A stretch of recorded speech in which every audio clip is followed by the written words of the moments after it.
आज त्यांचा अजून पक्षप्रवेश झालेला नाही। त्यांचा पक्षप्रवेश झाला की त्यांनाच हा विचारा की आता एकमेव निष्ठावंत कोणाला म्हणायचं आणि एकमेव निष्ठावंताची व्याख्या काय, हे राजन साळवीच अधिक चांगलं सांगू शकतील।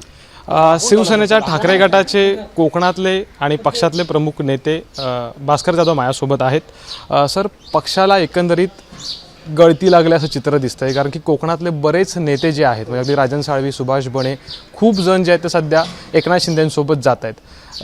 काय पक्षानं मंथन करणं किंवा ह्याच्यावरती विचार करणं गरजेचं असं वाटत नाही? जात आहेत अशी बातमी आहे, बरेच लोक जात आहेत वगैरे अशी बातमी आहे, परंतु अद्यापपर्यंत जोपर्यंत कोणी जात नाही, जोपर्यंत प्रत्यक्षपणे कोणी गेला नाही, तोपर्यंत त्याच्यावर भाष्य करणं हे फार उतावीळपणाचं होईल, फार घाई केल्यासारखं होईल आणि म्हणून त्यांचा पक्षप्रवेश होऊ द्या, मग त्याच्यावर आपण भाष्य करू। सर, एक महत्त्वाची गोष्ट अशी होते की उद्धव बाळासाहेब ठाकरे जे पक्षाचे प्रमुख आहेत त्यांनी अशी भूमिका घेतली, त्यांनी जायचं त्यांनी जावं, आम्ही काही त्यांना अडवणार नाही। पण एकंदरीत असा देखील मतप्रवाह आहे काही नेत्यांचा की आपण त्याबाबत विचार केला पाहिजे। तुम्ही सातत्याने ह्या गोष्टींमध्ये किंवा पक्षप्रमुखांशी टचमध्ये असता, काय कमेंट आहे तुमची याच्यावरती? असं आहे की पक्षप्रमुख हे बोलतात त्याच्यावर भाष्य करण्याची आवश्यकता नाही।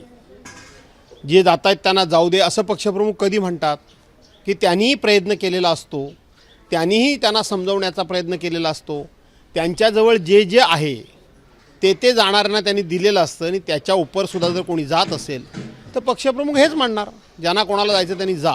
पण या विषयावर दुसरं तिसरं कोणी नाही, मीच काल भाष्य केलेलं आहे, दुसऱ्या कोणी नेत्यांनी भाष्य केलेलं नाही की पक्षप्रमुख म्हणतात म्हणून आम्ही तो शब्द प्रयोग करणं हे योग्य नाही। आमचे काही नेते त्यातला प्रयोग करतात की ज्यांना जायचं आहे त्यांना जाऊ द्या, एवढं सोपं नाही आहे। सर्रास सगळे जाऊ द्या म्हणणं एवढं सोपं नाही आहे। पक्षप्रमुखांनी म्हणणं वेगळं आणि आम्ही म्हणणं वेगळं, आणि म्हणून कालच मी उदाहरण दिलं की ज्या वेळेला सिंहगड घेण्याकरता म्हणून तानाजी मालुसरे गडावर चालून गेले आणि मग उदयभानाच्या तलवारीच्या वाराला ते धारातीर्थी पडले आणि मावळे सैरावैरा व्हायला लागले, त्यावेळेला सूर्याजी मालुसरे धावत आले आणि त्यांनी सांगितलं, त्यांनी एक शब्द वापरला तो मी वापरत नाही, त्यांनी सांगितलं, अरे पळता कुठे, पळता कुठे, तुमचे परतीचे दोरच मी कापून टाकलेले आहेत। म्हणजे ज्या गडाला त्यांनी घोरपड लावून दोरानं वरती चढत गेले होते त्या दोरानं खाली उतरण्याचं मी तुमचे मार्गच बंद करून टाकलेले आहेत, गड किल्ल्याचे दरवाजे बंद केलेले आहेत। आता लढा नाही तर मरा, पळायचं नाही, पाठ दाखवायची नाही। मला असं वाटतं की आमच्यासारख्या नेत्यांनी म्हणजे आमच्यासारख्या शिलेदारांनी हा एक आत्मविश्वास शिवसैनिकांच्या मनामध्ये उभा करणं गरजेचे आहे। जातात त्यांनी जातात त्यांनी हे जणं सोपं काय, हे बोलणं सोपं आहे, परंतु जाता कुठे, इथेच थांबा, इथेच लढू, इथेच मरू आणि प्रसंगी हरणारी बाजी पुन्हा आपण जिंकू। जसा सिंहगड नंतर मावळ्यांनीच जिंकला तानाजी मालुसरे पडल्यानंतर सुद्धा, तशा पद्धतीनं आजही काही सर्वस्व संपले असं मला वाटत नाही। आणि म्हणून शिवसैनिकांना लढण्याची जिद्द देणं, शिवसैनिकांमध्ये जिंकण्याचा आत्मविश्वास तयार करणं, शिवसैनिकांमध्ये शिवसेना प्रमुख मान्य बाळासाहेब ठाकरेंच्या विचारांची ज्योत पुन्हा एकदा धगधगती त्या ठिकाणी तेवत ठेवणं, हे काम आम्ही करावं अशी माझी अपेक्षा आहे। जात आहेत त्यांनी जा असं म्हणणं म्हणजे कुठे ना कुठेतरी आपण आपल्या कर्तव्यापासून दूर पळून जाणं। पक्षप्रमुखांनी बोलणं वेगळं, मोडून तोडून दाखवू नका, पुन्हा एकदा सांगतो। मला माहीत आहे तुम्ही कोणाबद्दल बोलताय, मला माहीत आहे माझ्या ह्या वाक्याचा गाजावाजा जोरात होणार आहे, पण त्या अर्थानं नाही, माझी आजही उमेद आहे, मला आजही वाटतं की हिंदुहृदय सम्राट शिवसेना प्रमुख मान्य बाळासाहेब ठाकरेंची पुण्याई संपलेली नाही। आजही शिवसेना बाळासाहेबांच्या ताकदीची उभी राहू शकते। उद्धवसाहेब खचलेले नाहीत, उद्धवसाहेब हातात झालेले नाहीत, ते हरलेले नाहीत। आमच्यासारख्या लोकांनी आता पुढे सरसावण्याची गरज आहे, हा माझा म्हणण्याचा हेतू आहे। सर, एक एक बुरुज ढासळत आहेत, किल्लेदार सोडून जात आहेत, अशा वेळेला ह्या सगळ्या गोष्टी कशा शक्य होणार आहेत? म्हणजे त्यांना थांबवण्याचा प्रयत्न तरी होतोय का? मुळात इथून सुरुवात आहे, हे ध्रुवीकरण आहे। तुम्ही म्हणता हे नाकारून आम्हाला त्यातून आम्हाला सुटका नाही आहे, हे ध्रुवीकरण आहे। सातत्यानं आमचा एक एक बुरुज ढासळतोय, हे नाकारून चालणारच नाही अजिबात, परंतु बुरुज ढासळतोय म्हणजे किल्ला उद्ध्वस्त झाला असं समजायचं काही कारण नाही।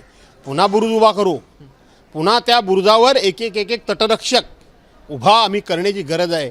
आणि आजही शिवसेनेमध्ये ती जादू आहे, शिवसेना ह्या शब्दामध्ये ती जादू आहे, लक्षात घ्या। ती जादू पुन्हा नवतरुणांच्या मध्ये आपल्याला त्या ठिकाणी जादू म्हणून किंवा ते चैतन्य म्हणून निर्माण करावं लागेल, ढासळते बुरुज पुन्हा ताकदीने उभे राहतील। सर, लोकसभा विधानसभेत पराभव झाला, पण त्यानंतर कुठेतरी पक्षप्रमुखांनी म्हणजे दौरे होणं, म्हणजे जे काही कार्यकर्त्यांची भावना आहे, संवाद साधणं, म्हणजे तुम्ही सातत्यानं बोलता इथपर्यंत सगळ्या गोष्टी चालल्यात, पण त्या गोष्टी होताना दिसल्या की भविष्य काळामध्ये होते नाही, कार्यकर्त्यांनी कुठल्या जीवावरती नेमकी आता उभारी घ्यायचं असं तुमचं म्हणणं आहे? आम्ही लोकसभा कुठे हरलो? महाराष्ट्रामध्ये लोकसभा आम्ही जिंकलो, कोकणात तर सर काय तुम्हाला आणि ह्याच्यामध्ये विधानसभा ही विश्वासघातानं आम्ही हरलो. आता जग बोलायला लागलंय की महाराष्ट्राची एकूण लोकसंख्या नाही तेवढे मतदार कसे, म्हणजे प्रौढ लोक नाहीत तेवढे मतदार कसे, जे 5 वर्षात मतदार वाढले नाहीत ते 5 महिन्यात कसे वाढले. आणि म्हणून हे सगळं केलेलं जे आहे हे अक्षरशः लोकशाहीचा गळा घोटून आणि फार मोठ्या विश्वासघातानं त्यांनी जिंकले. पण जिंकले ते, आणि ते जिंकले म्हणून रडत बसून चालणार नाही.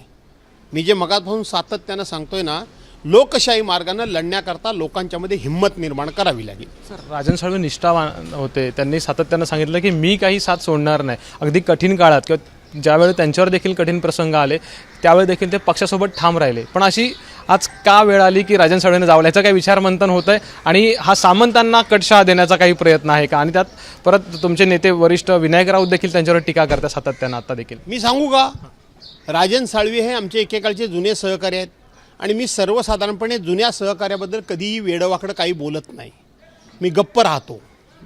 परंतु राजन साळवी नेहमी स्वतःलाच स्वतःची बिरुदं लावून घ्यायचे. एकमेव निष्ठावंत. आज त्यांचा अजून पक्षप्रवेश झालेला नाही. त्यांचा पक्षप्रवेश झाला की त्यांनाच हा विचारा की आता एकमेव निष्ठावंत कोणाला म्हणायचं आणि एकमेव निष्ठावंताची व्याख्या काय, हे राजन साळवीच अधिक चांगलं सांगू शकतील. सर एक शेवटचा मुद्दा घेतो.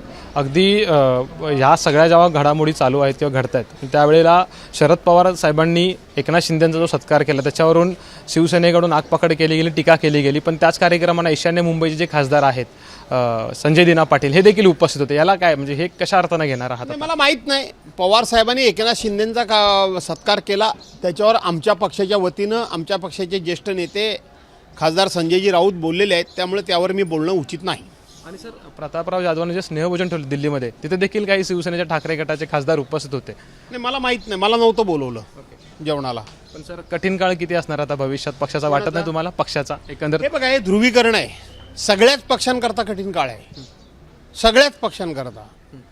जे सत्तेवर आहेत त्यांच्याकरता सुद्धा कठीण काळ आहे, जे सत्तेवर नाहीत त्यांच्याकरता सुद्धा कठीण काळ आहे.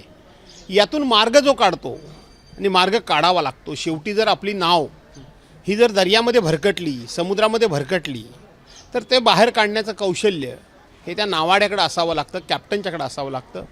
आणि तो नावाडी ती नौका नक्की आपली किनाऱ्याला लावेल एवढा विश्वास बाळगा. सर शेवटचा प्रश्न, मुंबई महानगरपालिकांच्या निवडणुका तोंडावरती आहेत, कोकणचा बेस मुंबईशी कनेक्ट आहे आणि ज्या काही उलतापालती होत आहेत कितपत यशाची खात्री वाटते या सगळ्या निवडणुकांमध्ये? कारण की एकाहून एक मी सातत्यानं म्हणून की शिलेदार निघत आहेत म्हणून. असं आहे की भारतीय जनता पार्टीचं असं झालं आहे की दिल्लीचं राज्य त्यांना मिळालं, महाराष्ट्राचं राज्य त्यांना मिळालं, परंतु राक्षसाचा जीव जसा एका पोपटामध्ये असतो तसा ह्या राक्षसांचा जीव मुंबई महानगरपालिकेमध्ये आहे. परंतु महाराष्ट्रातली जनता स्वाभिमानी आहे. निश्चितपणे ही महानगरपालिका सहजासहजी त्यांच्या ताब्यात जाऊ देणार नाहीत. आलं तर एकंदरीत कुठंतरी भास्कर जाधव यांनीच स्वपक्षातल्या नेत्यांचे, वरिष्ठांचे नाही म्हणणार, जे सर्वोच्च पहिल्या फळीत नेत्यांचे नाही म्हणणार, उद्धव ठाकरेंचे सोडून इतर जे नेते आहेत त्यांचे कान कुठेतरी टोचलेले आहेत आणि एकंदरीत याबाबत गांभीर्याने विचार करण्याची गरज असल्याचं म्हटलेलं आहे. कॅमेरामॅन मेहबूब शेखसह अमोल मोरे, एबीपी माझा, रत्नागिरी. एबीपी माझा, उघडा डोळे बघा नीट.